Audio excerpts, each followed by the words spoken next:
very long-term client of ours, by the way, several years. And when we first met with them, the issue was they had a bunch of employees, maybe a handful, okay, they had 5 employees, but they were all very, very young and very inexperienced. And quite honestly, they weren't really helping the owners a lot, right? So here they are paying people, but not getting a bunch of value from them. Boy, so, yeah, I remember that one very well. So the challenge was to try to get better people involved, to get people kind of going, but also to kind of grow some of those folks. And so a couple things happened early on. Is they had some people on board. They tried some internal promotions, and a couple of those didn't really work out very well, right? And so one was a team leader, and he'd done well in terms of being part of the team. And he got promoted to kind of that team leader status. And we mentioned a little bit earlier here in the show today about this behavior assessment of DISC, D-I-S-C, and one of the owners in this case was a pretty strong D. These Ds, people often call them lots of other colorful names, but we go with D because that's more fun to talk about.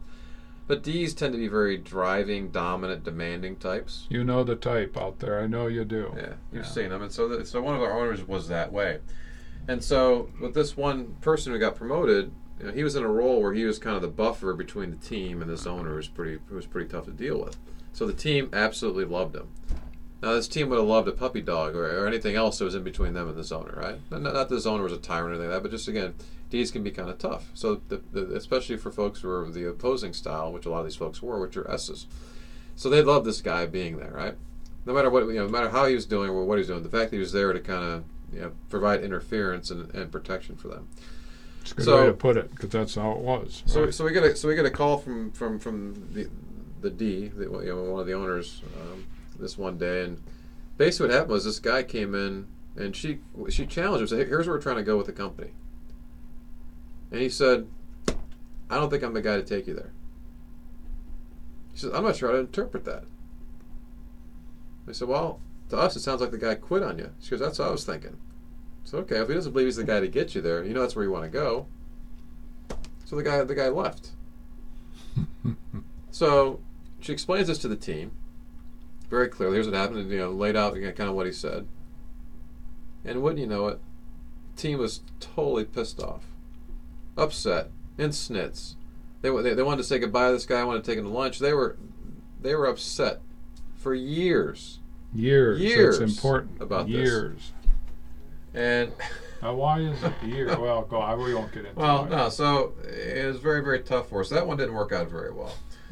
They had another person internally who was very well loved in the industry, known by a couple of their good clients pretty well, but really more of a doer versus a leader, and had gotten promoted up into a leadership role, and very quickly realized that wasn't going to work. Quickly, I mean, within the first probably 5 or 6 months. And so as they were reshuffling the organization, they created a different role for her, and no matter what they said or how they presented it, it kept being viewed as being demoted. Now, the person who was being quote-unquote demoted bought into it and realized why this was a better fit for what the organization needed and given her skill set. But, again, the team still talks about when so-and-so got demoted. Years later, it's still there. Right? That's amazing, isn't it? So human behavior really becomes predictable, and because it is predictable, that's why it becomes predictable. So I want to share this couple of examples, because I know that our listening audience, Jack, can relate to this, where they've had people. And it's often as the owner, you're sitting there looking at your people. And one of the big distinctions we make and help our clients try to make, and we find to be very helpful for them, is to look at a functional org chart of what duties are being done within the organization, ignoring who the people are for right now. Just put those duties that are down.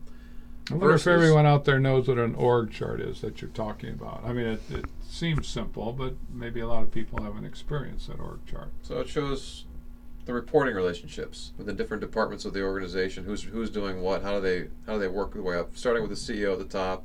Big page of boxes. Yeah, bunch of boxes. People in charge of the product or service, the marketing and sales, the numbers, the people side of stuff. The people are in charge of different things. I'm going to bet further. I'll bet you most small business owners don't do that.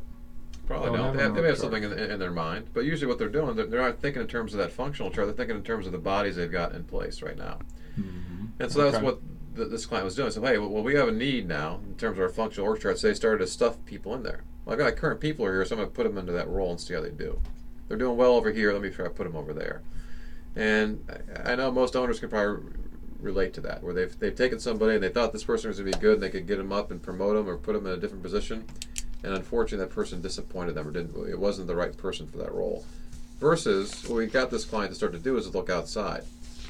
And to look outside to the point where they're having trouble finding people, and they want to engaging with an executive search firm to find some of their key people. And it took them a little while.